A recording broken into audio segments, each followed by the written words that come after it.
vais pas répéter ce que Martin a énoncé. Alors, moi, je m'appelle René Boulanger. Je suis d'abord romancier, écrivain et accessoirement, je suis historien aussi parce que des fois, il faut faire des jobs qui dépassent mon travail intellectuel.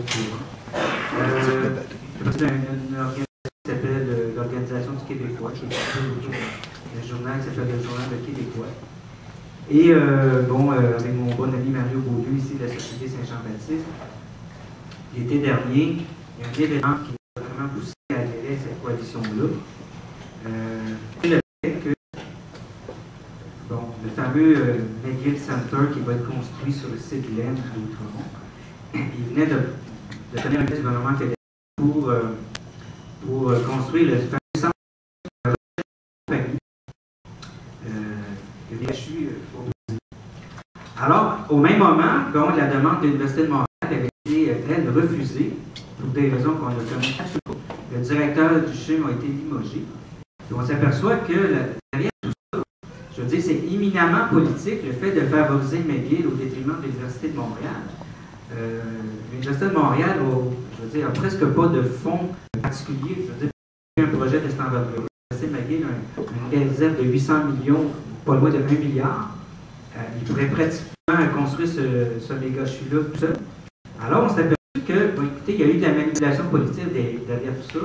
Le directeur du McGill Center, qui s'appelle Arthur Porter, actuellement, il est membre du conseil privé, donc il siège, je veux dire, de façon constante auprès du premier ministre du Canada. Et donc, le fait de refuser les budgets de l'Université de Montréal, de les donner, je veux dire, d'un seul tenant à l'Université de McGill, déjà, là, c'est une injustice qui est absolument totale.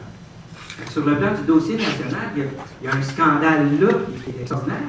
Et quand on creuse, je veux dire de façon profonde, là, on s'aperçoit que l'Université de Montréal, année après année, ils reçoivent toujours à peu près la moitié des fonds de recherche.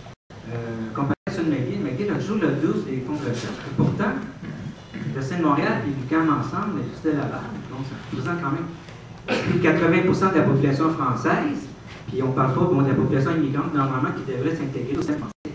Alors, McGill, vraiment, s'accapare, non seulement de façon égalitaire, c'est même pas égal, là, c'est même pas, ça ne correspond même pas à la proportion de la population anglophone au Québec.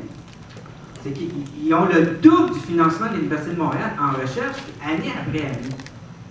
C'est pour ça qu'on s'est dit, à la question des deux méga-CHU, je veux dire, plus on approfondit ça, on s'aperçoit que c'est absolument absurde et absolument scandaleux, parce qu'il n'y a aucune ville dans le monde qui va donner, on peut dire, des institutions comme celle-là, je veux dire, et les doubler parce qu'il y a deux communautés dans une ville. Là, ce qui arrive à l'Université de Montréal, c'est au cœur de cette bataille. Veut pas. Bon, là, ce qui arrive, quand l'Université de McGill a décidé de mettre de l'avant son projet de VHU, les gens qui travaillent en santé, les médecins, tout ça, ils disent, bon, c'est l'occasion de rajeunir le système de santé francophone, si on veut. Alors donc, ils ont proposé le projet du CHUM, mais c'est une aberration, en fait, là.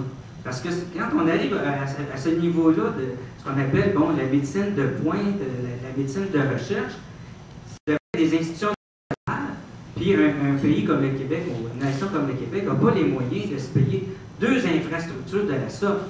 Puis ce qu'on se rend compte aussi, c'est que finalement le seul véritable méga-CHU qui va exister, ça va être celui de McGill, en fait. Parce que l'Université de Montréal n'aura pas les ressources pour développer des centres de recherche qui captent tout ça. Puis là, ce qui est absolument aberrant en plus, c'est que c'est les fonds publics là, qui vont financer ça. C'est ça qui est incroyable. Je veux dire, il y a une minorité au Québec, qui représente 10% de la population. Il va y avoir la moitié du budget de la santé à Montréal, il va y avoir la moitié des nouveaux investissements en santé au Québec. Qu'est-ce qui fait ça? C'est simplement, c'est parce qu'on est dans une coutume qui fait qu'on est dans un système d'apartheid. Il y a deux systèmes de santé au Québec, un francophone et un anglophone. Là, donc, ça justifie toutes ces aberrations-là. C'est absolument illogique. Mais plus on creuse le dossier, il y a plein de raisons. Mais là, bon, écoutez, il y a des raisons historiques à tout ça, puis on a demandé à M. Falardeau aussi de venir parler de pour dire que c'est pas juste une question l'actualité. Bon, eux sont plus près.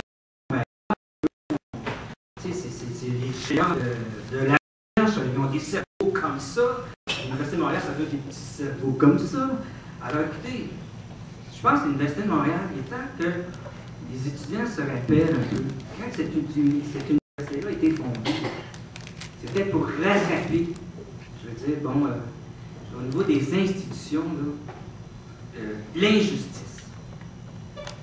Je veux dire, pour se donner des institutions qui allaient nous sortir de ce phénomène de justice coloniale.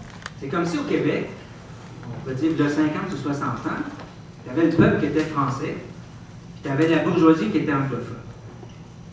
Alors, on avait besoin de se donner des élites pour extirper le Québec là, de son état de sous-développement intellectuel, économique, à tous les points de vue. Il fallait qu'il y ait des élites qui soient consacrées uniquement au développement du Québec.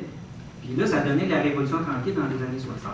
La Révolution tranquille, elle n'aurait pas pu avoir lieu si l'Université de Montréal n'avait pas été fondée dans les années 1900. Mais là, ce qui arrive, c'est qu'il y a eu des progrès extraordinaires. Mais là, maintenant, le balancier, il retourne. Là. Montréal s'anglicise de plus en plus à chaque année. Malgré la loi 101, malgré quelques efforts qui sont faits pour franciser le Québec.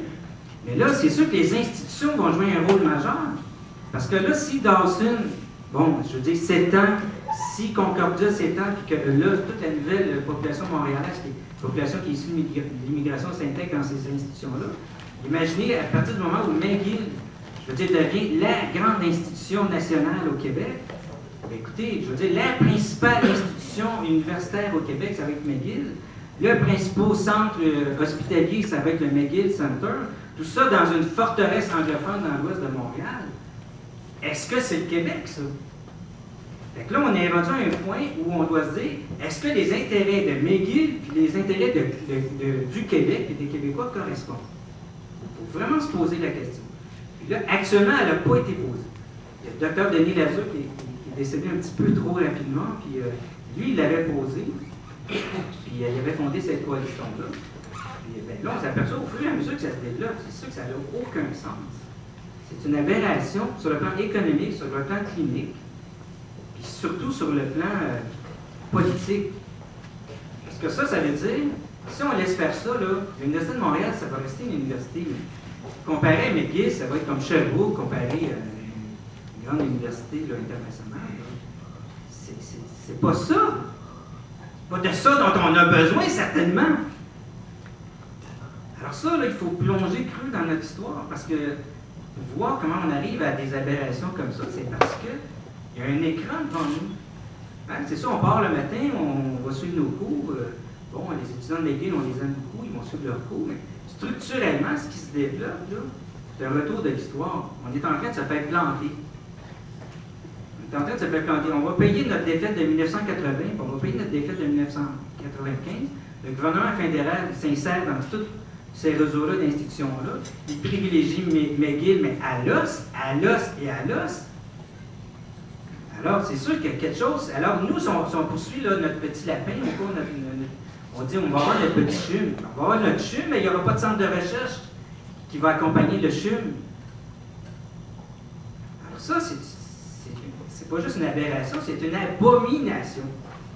Alors donc, pour ça, je remercie M. Pierre Falardeau de nous aider à lancer ce mouvement-là.